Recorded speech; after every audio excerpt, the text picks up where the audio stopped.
Alright, so I'm going to start by saying that I am not an NBA expert. I'm just a fan, and I really don't know what I'm talking about, and this is just one man's opinion.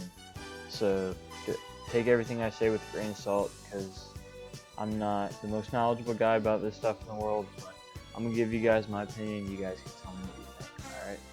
Alright. The 2020 and 2021 NBA season is fast approaching, and although we're not even close to done with the 2019 and 20 playoffs, we're less than 3 months away from the start of the next season, and there aren't many teams who are more excited to get back on the hardwood than the New Orleans Pelicans. This season, the Pelicans were a team that flashed remarkable potential, but revealed some serious weaknesses of the team's current form. Before we talk about next season, let's assess the season that New Orleans just had. The Pelicans were a very fast team this season, tied for second in the NBA with Houston for pace, and behind only Milwaukee. The Pelicans took an above-average number of threes, with a bit over 40% of their field goal attempts coming from beyond the arc, and they knocked them down at a very solid 37% clip, good for 7th in the league.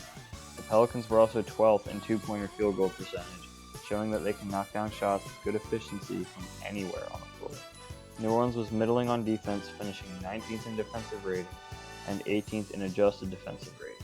They were also a good rebounding team, finishing 11th in defensive rebounding percentage and top 5 in offensive rebounding percentage.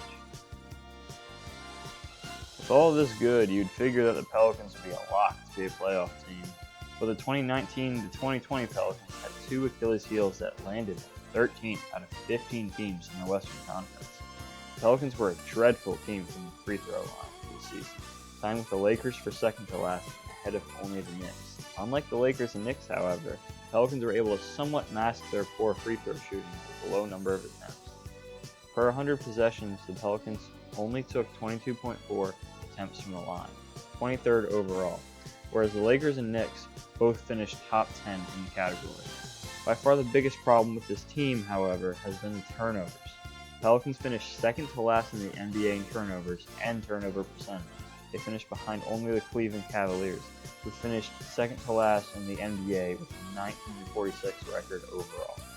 The Pelicans company in the bottom 5 per turnover percentage gives some light as to why they struggled to win games.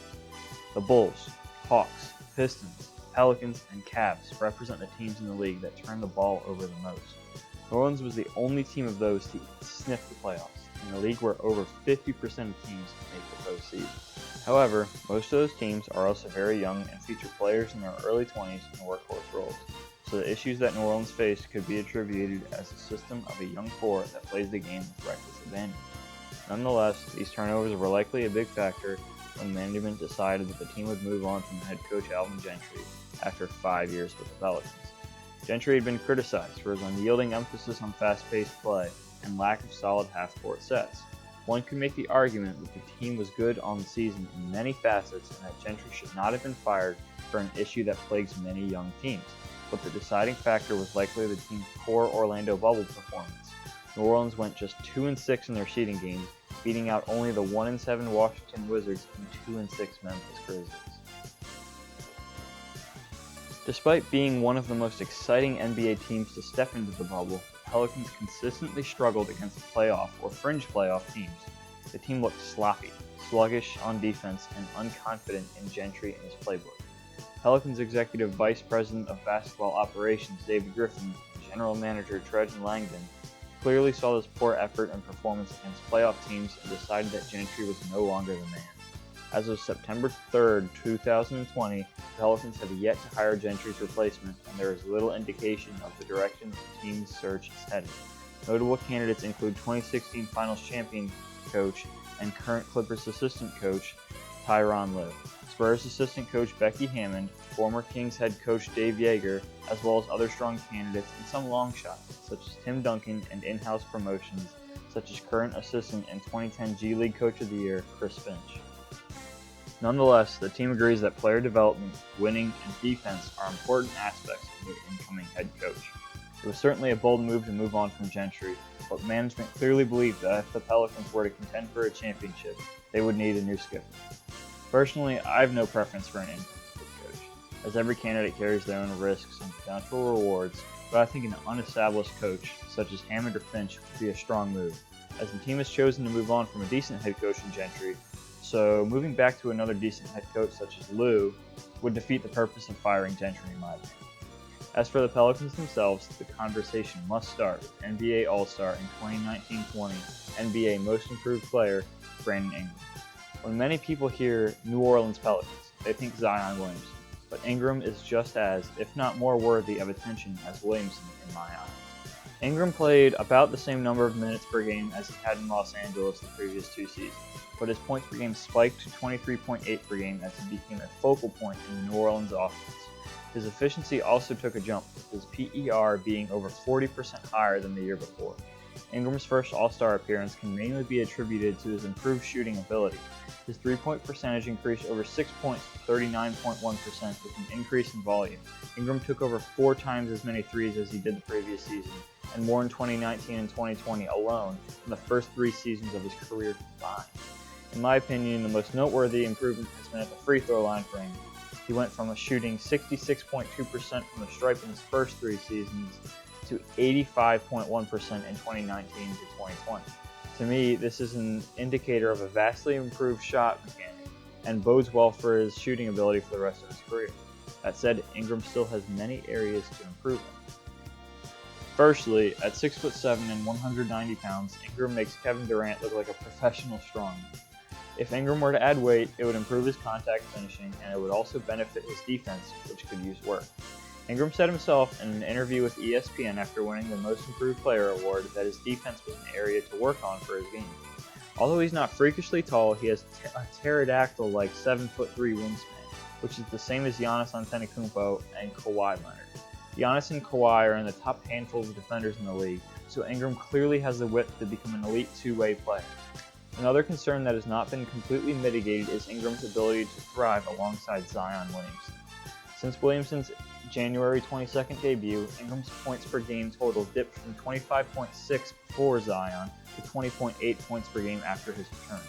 Ingram's efficiency also dipped from 47.7% from the field and 39.9% from 3 to just 43.4% from the field and 37.6% from behind the arc.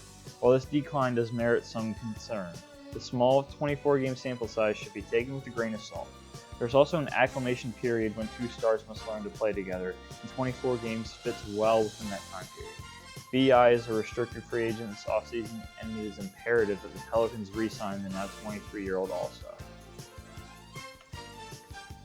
As for Zion, he has averaged more points than Ingram since his return, at a great 22.5 points per game for a rookie. Zion also averaged 6.3 rebounds and 2.1 assists per game. The points, rebounds, and assists are quite similar to his totals at Duke, where he averaged 22.6 points on 2.1 assists and 8.9 rebounds. The rebounds and field goal percentage have taken a dip, as would be expected for a player transitioning from the collegiate to the pros, but many assumed the 6'7" power forward would suffer a bigger hit to his field goal percentage. Zion's 58.3% shooting from the field is a very good clip to average 22.5 a night on. The only problem is that Williamson has only played 24 games in his young NBA career. We need to see more from him before we can be sure of the kind of player he is. Zion's 42.9% shooting from 3 is no doubt unsustainable and is largely a result of low sample size in his first NBA game, where he rained 4 threes in limited minutes. Since those first 4 makes, Williamson is 2-10 from deep and has rather suspect shooting. But the 2 biggest issues with Zion are his conditioning and longevity. At 6'7" and 284 pounds, Williamson is unlike any NBA player we've ever seen. He's chunky and sometimes a bit round, but explosive, quick, and graceful off the floor. The Pelicans made a remarkable decision in hiring away Aaron Nelson from Phoenix to become the Pelicans' Vice President of Player Care and Performance, because Nelson is one of the best in the business at his job, and he will no doubt have his work cut out for him with Williamson's unique body. Only time will tell if Zion can play explosively into his 30s without injuries in his current form, but he is in good hands with the Pelicans' revamped medical staff. Let's shift gears and talk about the guy throwing Zion's lobs, Lonzo Ball. Lonzo had an extremely interesting season. Ball no doubt has flashed brilliant playmaking and vision.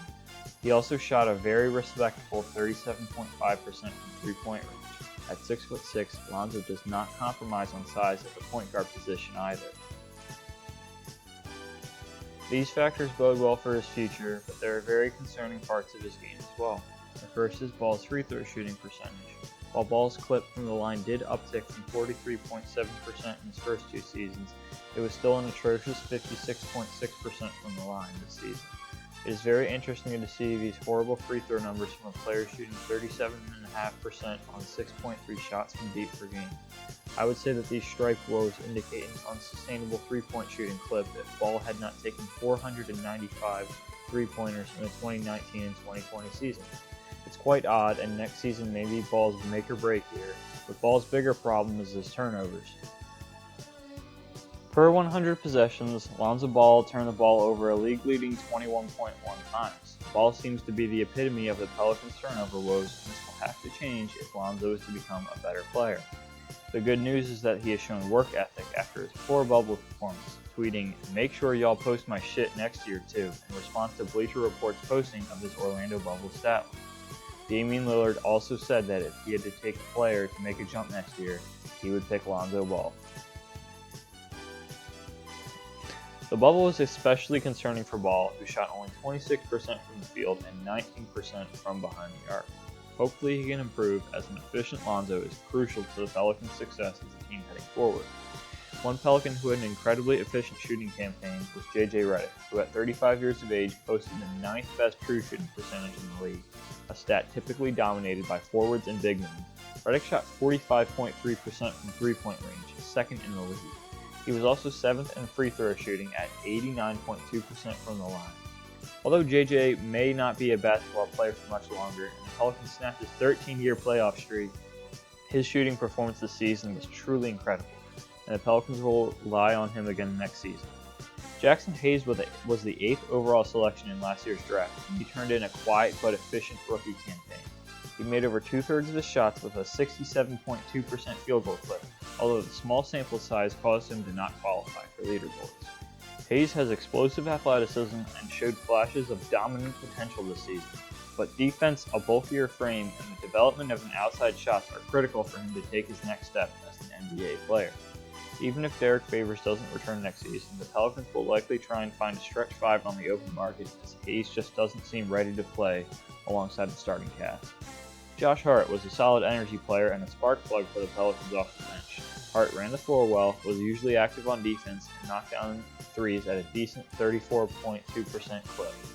It's a crowded starting 5, so Josh figures to remain on the second unit, but he offers upside as a great sixth man in his next season as he enters his 4th season in the NBA.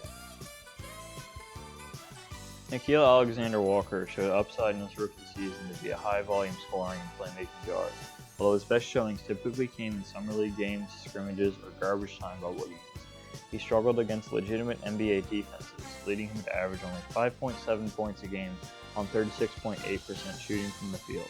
While the G League seems to be the right place for Nickeil on the surface, he will only become a worse NBA player as he will lack exposure to actual NBA defenses and systems which he struggles mightily against. However, he hasn't shown enough efficiency to warrant meaningful minutes against NBA squads, so he sits in a precarious position, and time will only tell if he can develop into a volume guard at the NBA level, or if he'd be better off playing basketball somewhere else. Etuan Moore is a 31-year-old career 39% three-point shooter, and in today's NBA, that's worth a spot on a roster. He's an unrestricted free agent this offseason, and I personally hope that New Orleans recognizes his value and re-signs him. Nicola Melli is a three-point specialist who struggled from deep this season, shooting 33.5% from deep. He also hit a really bad shooting slump in the bubble, only going 28.9% from the field and 15.4% from deep. He's a 29-year-old entering his second NBA season, so a healthy sample size next season will determine if he's a legitimate NBA player or not. Frank Jackson averaged 6.3 points, 1.4 rebounds, and 1 assist as the second unit point guard for the Pelicans. This may be conjecture on my part, but he seems like an aggressive scorer without solid efficiency, shooting only 40.5% from the field and 32.6% from deep. Frank Jackson's low assist percentage offers fans little promise of a playmaking game, and his negative 5.5 overall box plus minus is quite poor. The 22-year-old is a restricted free agent this offseason, and David Griffin and Trajan Langdon have to decide if they've seen enough from Jackson to re-sign him. In my opinion, I don't think that it's very likely that the two sides reach an agreement after Frank's first 2 seasons with the team, and I instead can see them hitting the free agency market to search for a veteran one guard that can help New Orleans win basketball games in the present. Jahlil Okafor is also a free agent at the end of the season, and while he's been dominant in stretches, including leading the Pelicans in scoring in their second to last game of the Orlando bubble, he doesn't offer much upside in the perimeter scoring department, and that's what the Pelicans are seeking from their 5 spot. Jrue Holiday is the highest paid player on the Pelicans by a wide margin, making $26.3 million in the 2019-20 season. For comparison, the second highest paid player on the team, JJ Redick, made under half that and only $13 million last season. In his age 29 season, Jrue averaged 19.1 points, 4.8 rebounds, and 6.7 assists on 45.5% field goal shooting and 35.3% shooting from deep. Jrue may not be a relevant piece when Ingram, Zion, and the rest of the Pelicans' young core are in their primes, but he is a strong all-around player that brings leadership, defense, playmaking, and volume scoring if needed. If the Pelicans believe that they can and should compete now, Holiday figures to remain with the team, despite his name being floated in trade rumors. Jrue is a former All-Star and 2-time NBA All-Defensive First-Team selection. With all of the young stars on this New Orleans squad, it's helpful for player development to have a guy who's been there, done that. And finally, Derek Favors is the last player that I'll be discussing in this section. The 29-year-old averaged 9 points and 9.8 rebounds on 61.7% shooting last year as the Pelicans' paint anchor, primary rebounder, and starting center. Although Favors turned in a solid season, Williamson's return seemed to indicate that a stretch 5 may be a better fit for the team than a player like Favors, who took just 7 threes this season and made only 1. Despite New Orleans trading for Favors last offseason, he's an unrestricted free agent this offseason and seems more likely to reunite with Utah, where he's played 8.5 seasons before he joined the Pelicans. As for free agency targets, a good shooting big is the most pressing need in my opinion. The only problem is that the cost of the center that the Pelicans need is steep. The Pelicans don't want to compromise on rim protection and rebounding, as shot blocking and defensive boards are crucial to getting fast break opportunities, which has proven to be an integral part of the team's identity. But the team also wants a stretch 5 that can threaten from outside and allow Williamson and cutters to operate in the paint with little interference. A player such as Serge Ibaka would be a great addition. Ibaka is an unrestricted free agent this offseason and brings shot blocking, rebounding, 3-point shooting, and championship experience to the table. The Pelicans would likely see a competitive offer matched by Ibaka's current team, the Toronto Raptors, but Ibaka also serves as a stereotypical player that the Pelicans are after. A player of this profile would also be a great mentor to Jackson Hayes, who the Pelicans hope can evolve into an Ibaka-esque player, and already has decent shot mechanics, but lacks the volume and efficiency to be a good shooting big at this stage in his career. I believe that another important position for New Orleans to fill is the backup point guard spot. In my opinion, the Pelicans could benefit greatly from a strong veteran guard playing alongside Redick and Hart. A solid player and locker room leader would be fantastic in this role. As JJ Redick said this past season on his podcast, "No one on my team talks, period." A vocal leader could give the Pelicans leadership and a player that would push the team in critical moments. A player such as Patty Mills could fill this role and would be an extra boon if the team decides to hire a coach from the Popovich tree in San Antonio, where Mills has played his past 9 seasons. A wing defender would also be a solid addition to this Pelicans team, although they fetch a high price on the open market, and New Orleans may find just as satisfactory success if players such as Josh Hart can take the next step defensively, especially under a defensive-minded coach if the Pelicans were to hire one. If the Pelicans can maintain Ingram and add a few more complementary pieces, they can build a team that can easily lock up a playoff spot next season in the crowded Western Conference. But the Pelicans' attention is hardly on next season alone. They are a team whose peak is still years away, with their 2 best players being 20 and 23 respectively. The Pelicans also have a plethora of draft capital that they can use to either select promising rookies, or they can use the assets to trade for disgruntled star players. In this year's draft, the Pelicans have 4 picks to use or trade. They have the 13th overall pick, the 39th overall pick via Washington, the 43rd pick, and the 60th pick via the Milwaukee Bucks. Both of these picks that did not originally belong to the Pelicans were acquired via the Nikola Mirotic trade back in February of 2019. Many picks in this draft could be a very good thing, as sample sizes are low due to the pandemic, so draft rankings and selections have less of a basis to assess players on. This greatly increases the chances that the Pelicans would land the next Nikola Jokic or Draymond Green, both of whom fell to the second round. However, the Pelicans could move these picks, or the first rounder in particular, for pieces that they would ordinarily target in free agency. Notable picks beyond this year's draft include the Cavaliers' 2021 and 2022 second-round picks, a 2023 pick swap with the Lakers, the Wizards and Warriors 2023 second-rounders, and the Lakers 2024 first-rounder, which New Orleans can defer to 2025 if they wish. New Orleans also retains all of their own draft picks, aside from a couple second-round potential swaps with Chicago and Atlanta. That's a lot of draft assets that the Pelicans can do many things with. It is highly unlikely that all of these picks remain in New Orleans' hands throughout their use, but these numerous picks could allow the Pelicans to make teams an offer that they cannot refuse and acquire another superstar and some great role players. In the present, Joel Embiid jumps out as a prime candidate for a trade to New Orleans. Embiid is a plus defender, a great all-around player, a passable three-point shooter, and is only 26 years old. His comments after being swept these playoffs in the first round by Boston also cloud his future with the 76ers. Will it happen? Probably not, but the consideration of it as a possibility reveals that New Orleans has the ability to make a trade for a dissatisfied all-star without giving away too much of its own future. Maybe in a few years, Embiid is Donovan Mitchell, or Ja Morant, or anyone else. The Pelicans also have living, breathing assets, such as Lonzo Ball, Jackson Hayes, and Josh Hart, among others that they can move if that's what it took to compete for a championship. Many great teams are one piece away, but the Pelicans may be able to avoid that fate by properly utilizing their strong portfolio of assets.